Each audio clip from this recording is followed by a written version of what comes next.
Bonjour à toutes et tous et je vous espère en très grande forme pour cette nouvelle bonne pratique.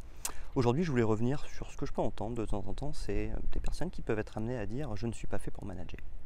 C'est des choses qui peuvent arriver quand une personne a lancé son business et puis progressivement cette personne a recruté des équipes pour l'aider dans son travail au quotidien, ou par exemple une personne qui s'est engagée dans la voie du management et puis qui finit par se dire je ne suis pas fait pour manager.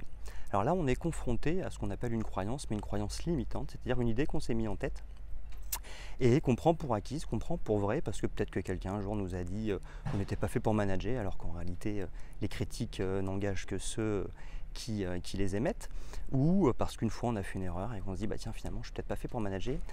Et ça, c'est complètement faux, parce que finalement on est tous faits pour manager. Alors on va me dire oui, mais il y a des gens, ils ont du charisme naturellement.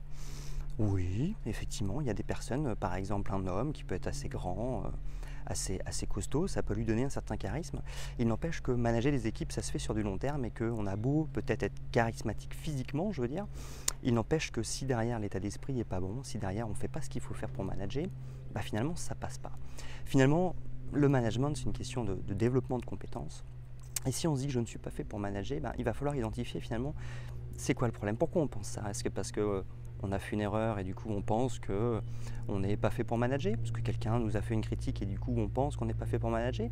Parce qu'en réalité, si on se forme pour manager, si on apprend les clés pour manager, parce que ça s'apprend les clés, aujourd'hui il y a des coachings, il y a des formations en présentiel, il y a des formations en ligne qui existent pour développer nos compétences managériales. Si on maîtrise ces clés-là, alors on est fait pour manager, puisque finalement tout est question de relations humaines, de comprendre quelles sont les sources de motivation et aussi de développement personnel.